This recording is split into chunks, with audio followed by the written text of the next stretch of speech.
ഞാൻ അമ്മയിലൊരു അംഗം എന്ന നിലയിലും ഒരു വ്യക്തി എന്ന നിലയിലുമാണ് വന്ന് സംസാരിക്കുന്നത്. കാരണം ഞാൻ നിങ്ങളോട് സംസാരിക്കണമെന്ന് കുറച്ച് ദിവസങ്ങളായി ആഗ്രഹിച്ചുകൊണ്ടിരിക്കുകയാണ്. അമ്മ എന്ന് പറയുന്ന സംഘടനയിൽ ഒരുപാട് ആഗ്രഹത്തോടെ തന്നെ വന്ന ഒരാളാണ് ഞാൻ അല്ലാതെ കമ്മിറ്റികളിൽ നിന്നിട്ടുള്ള എക്സ്പീരിയൻസ് ഉള്ള ഒരാളൊന്നുമല്ല. അവിടെ ക്യൂരിയോസിറ്റി കാരണവും ഇഷ്ടം കാരണവും തന്നെ കമ്മിറ്റിയിൽ വന്ന് നിന്ന് പ്രവർത്തിച്ച ഒരാളാണ്. അപ്പോൾ ആ കമ്മിറ്റിയിൽ നിന്ന് ദുരനുഭവങ്ങൾ ഉണ്ടാവുക എന്ന് പറയുമ്പോൾ ഭയങ്കര വിഷമമുണ്ട്. ഇപ്പോൾ ഉഷേത്ത പറഞ്ഞൊരു കാര്യമുണ്ട്. ഈ കമ്മിറ്റിക്ക് മുന്നേ ലാലേട്ടൻ പ്രസിഡന്റ് ആയിട്ടുള്ള ഒരു കമ്മിറ്റി ഉണ്ടായിരുന്നു. ആ കമ്മിറ്റി പിന്നീട് പ്രത്യേക സാഹചര്യത്തിൽ അഡോ കമ്മിറ്റിയായി മാറ്റേണ്ട ഒരു അവസ്ഥ വന്നിട്ടുണ്ടായിരുന്നു. അപ്പോൾ ആ അവസ്ഥ വന്നത് എല്ലാവർക്കും അറിയാവുന്ന കാര്യമാണ്. ഞങ്ങളുടെ ആ കമ്മിറ്റി മുന്നോട്ട് പോകുന്ന സമയത്ത്, ലാലേട്ടൻ പ്രസിഡന്റ് ആയിട്ടുള്ള കമ്മിറ്റി മുന്നോട്ട് പോകുന്ന സമയത്താണ് ഹേമ കമ്മിറ്റി റിപ്പോർട്ട് വരികയും അതിനെ തുടർന്ന് വളരെ പ്രശ്നങ്ങൾ രൂക്ഷമാവുകയും ചെയ്തു. അതിനിടയിൽ തന്നെ ജനറൽ സെക്രട്ടറിക്കെതിരെ വലിയ ഗുരുതരമായിട്ടുള്ള ആരോപണം വരികയും അദ്ദേഹം രാജിവെച്ച് പോവുകയും ചെയ്തു. അങ്ങനെ പ്രശ്നങ്ങൾ ഗുരുതരമായതോടെയാണ് പ്രസിഡന്റ് ആയിട്ടുള്ള ലാലേട്ടൻ ആ കമ്മിറ്റി പിരിച്ചു വിടുകയും ചെയ്തത്. അങ്ങനെ ആ കമ്മിറ്റി പിരിച്ചുവിട്ട സമയത്ത് ഇനി മുന്നോട്ട് എങ്ങനെ എന്നുള്ളൊരു ചോദ്യം വലുതായിരുന്നു. ആ ഒരു ചോദ്യത്തിന്റെ പുറത്താണ് ആ കമ്മിറ്റി തന്നെ വീണ്ടും അഡോ കമ്മിറ്റി ആയത്. അതിന് മറ്റൊരു കാരണം കൂടെ ഉണ്ടായിരുന്നു കേട്ടോ. ആ കമ്മിറ്റി അന്ന് രാജിവെക്കുന്ന സമയത്ത് ജനറൽ ബോഡി നടക്കാൻ ഒരുപാട് മാസങ്ങൾ ബാക്കിയുണ്ടായിരുന്നു. അപ്പൊ അത്രയും മാസങ്ങൾ അമ്മയിൽ നടന്നുകൊണ്ടിരിക്കുന്ന പ്രവർത്തനങ്ങൾ മുന്നോട്ട് നീങ്ങണം. അത് നീങ്ങണമെന്നുണ്ടെങ്കിൽ അത് നോക്കി നടത്താൻ ഒരു കമ്മിറ്റി അത്യാവശ്യമായിരുന്നു എന്നുള്ളത് കൊണ്ട് മാത്രമാണ് അന്ന് ലാലേട്ടൻ പ്രസിഡന്റ് ആയിരുന്ന അതേ കമ്മിറ്റി വീണ്ടും അഡോ കമ്മിറ്റി ആയിട്ട് മാറിയത്. ഇപ്പൊ ഞാൻ ആദ്യമായിട്ടാണ് അഡോ കമ്മിറ്റി എന്നുള്ള പേരൊക്കെ കേൾക്കുന്നത്. എന്തായാലും അങ്ങനെ ഒരു കമ്മിറ്റി രൂപീകരിക്കപ്പെട്ടു. ആ കമ്മിറ്റിയാണ് പിന്നീട് കാര്യങ്ങൾ മുന്നോട്ട് കൊണ്ടുപോയത്. അതുപോലെ തന്നെ മറ്റൊരു ചോദ്യമായിരുന്നു സഞ്ജീവിനി എങ്ങനെ അഡോ കമ്മിറ്റിക്ക് മുന്നോട്ട് കൊണ്ടുപോകാൻ പറ്റും എന്നുള്ളത്. സഞ്ജീവിനി നമ്മുടെ ആ കമ്മിറ്റി രാജിവെച്ച് അഡോ കമ്മിറ്റി ആവുന്നതിന് മുന്നേ തീരുമാനമെടുത്ത ഒരു പ്രൊജക്റ്റായിരുന്നു. അതായത് ഞാൻ തന്നെ മുന്നേ പല ഇന്റർവ്യൂകളിലും പറഞ്ഞിട്ടുണ്ട്, വിഷ്ണു ഉണ്ണികൃഷ്ണന്റെ മെഡിസിൻ പ്രൊവൈഡ് ചെയ്യുന്ന കമ്പനിയിൽ നിന്നാണ് സഞ്ജീവിനിയിലുള്ള അംഗങ്ങളായിട്ടുള്ള നമ്മുടെ ആളുകൾക്കെല്ലാം മരുന്നുകൾ എത്തുന്നത്. അപ്പോൾ സഞ്ജീവിനി പ്രവർത്തനങ്ങൾ തുടങ്ങുന്നതും സഞ്ജീവിനി തുടങ്ങാമെന്ന് തീരുമാനിക്കുന്ന സമയത്ത് ജനറൽ സെക്രട്ടറി ആയിട്ടുണ്ടായിരുന്ന സിദ്ദിഖിക്ക അവിടെ ഉണ്ടായിരുന്നു.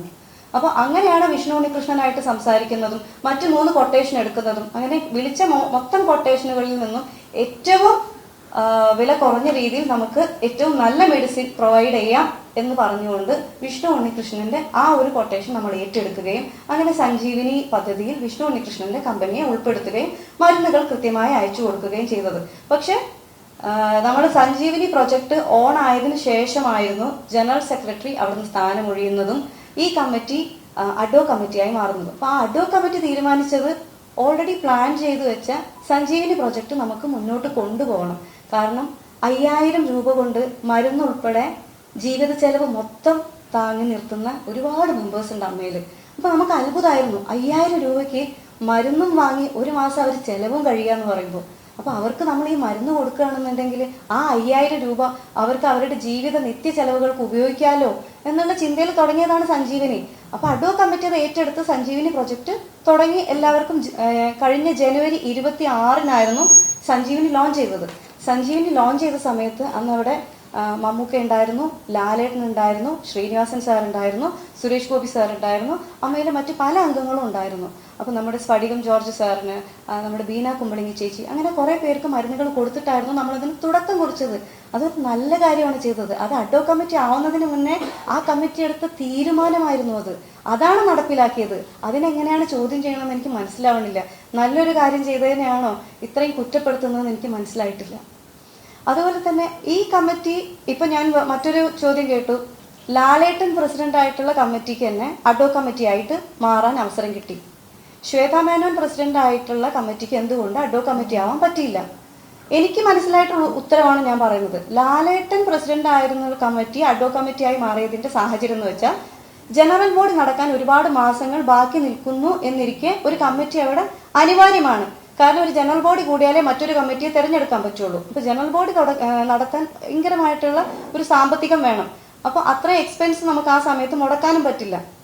അങ്ങനെ ഇരിക്കെ ഇതേ കമ്മിറ്റി തന്നെ അഡോ കമ്മിറ്റി ആവേണ്ട ആവശ്യകതയുണ്ടെന്ന് മനസ്സിലാക്കുകയും അതേസമയം തന്നെ ആ കമ്മിറ്റിക്കെതിരെ അമ്മ സംഘടനയ്ക്കുള്ളിൽ ഒരു അലിഗേഷനും ഇല്ലായിരുന്നു. ഒരു സാമ്പത്തിക ക്രമക്കേടോ മറ്റ് അലിഗേഷൻസോ ഒന്നുമില്ലായിരുന്നു.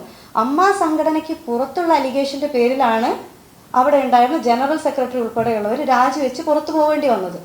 അപ്പൊ അതുകൊണ്ട് തന്നെ അമ്മ സംഘടനയ്ക്കകത്തുണ്ടായിരുന്ന ആ കമ്മിറ്റിക്കെതിരെ വേറെ അലിഗേഷൻസ് ഇല്ലാത്തത് കൊണ്ടായിരുന്നു അതേ കമ്മിറ്റി അഡ്വോ കമ്മിറ്റി ആയിട്ട് മാറിയത്. ഇപ്പൊ ഞാൻ മനസ്സിലാക്കുന്ന കാര്യം, ശ്വേത ചേച്ചി പ്രസിഡന്റ് ആയിരുന്ന ഇപ്പൊ രാജിവെച്ചു പോയ കമ്മിറ്റി, ആ കമ്മിറ്റി അഡ്വോ കമ്മിറ്റി ആക്കാത്തതിന്റെ റീസൺ എന്ന് എനിക്ക് മനസ്സിലായ കാര്യം, സാമ്പത്തിക ക്രമക്കേടിന്റെ പേരിലാണ് ശ്വേത ചേച്ചി പ്രസിഡന്റ് ആയിരുന്ന കമ്മിറ്റി താഴെ പോയത്. അവരുടെ സാമ്പത്തിക റിപ്പോർട്ട് പാസ്സായില്ല ജനറൽ ബോഡിയിൽ. അപ്പൊ സാമ്പത്തിക ക്രമക്കേട് നേരിടുന്ന ഒരു കമ്മിറ്റിയെ എങ്ങനെയാണ് അഡ്വോ കമ്മിറ്റി ആയിട്ട് മാറ്റാൻ ജനറൽ ബോഡിക്ക് തോന്നുക? ലോജിക്കലി ഒരിക്കലും ജനറൽ ബോഡി അങ്ങനെ ചിന്തിക്കില്ല. അതാണ് അന്ന് അവിടെ നടന്നിട്ടുണ്ടായിരുന്നത്. അപ്പൊ അതുകൊണ്ടാണ് ശ്വേത ചേച്ചി പ്രസിഡന്റ് ആയിരുന്ന ആ കമ്മിറ്റിയെ തന്നെ വീണ്ടും അഡ്വോ കമ്മിറ്റി ആക്കാതിരുന്നത്. ഇനി ഇതിലുള്ള വേറൊരു കാര്യം കൂടെ നമ്മൾ എടുത്തു പറയേണ്ടതാണ്. സാമ്പത്തിക ആരോപണം നേരിടുന്ന ഈ രാജിവെച്ച കമ്മിറ്റിയെ അഡ്വോ കമ്മിറ്റി ആക്കിയിട്ടില്ലെങ്കിലും ആ കമ്മിറ്റിയിൽ ഉണ്ടായിരുന്ന ഡോക്ടർ റോണി ഡേവിഡ്, ആശ അരവിന്ദ് എന്നിവരെ അഡ്വോ കമ്മിറ്റിയിൽ ഉൾപ്പെടുത്തിയിട്ടുണ്ട്. ആശ അരവിന്ദ് ചേച്ചി റിസൈൻ ചെയ്തു എന്ന് ഞാൻ അറിഞ്ഞു, പക്ഷെ റോണി ഡേവിഡ് അദ്ദേഹം ഇപ്പോഴും ഉണ്ട്. അപ്പൊ ഈ രണ്ടുപേരെയും ഈ അഡ്വോ കമ്മിറ്റിയിലേക്ക് വിളിച്ചതിനും ഒരു കാര്യമുണ്ട്. കാരണം അവരാണ് സഞ്ജീവിനി പ്രവർത്തനങ്ങൾ ഇപ്പോൾ നടത്തിക്കൊണ്ട് ഇരിക്കുന്നത്. അപ്പൊ ആ സഞ്ജീവിനി പ്രവർത്തനങ്ങൾ മുടങ്ങിപ്പോവരുത്. കാരണം ഇത്രയും പേരുടെ പ്രിസ്ക്രിപ്ഷൻസും കാര്യങ്ങളും എല്ലാം അവരുടെ കയ്യിലാണുള്ളത്. പെട്ടെന്ന് ഒരാൾക്ക് ഒരു ദിവസം വന്നത് ഏറ്റെടുത്ത് ചെയ്യാൻ പറ്റില്ല.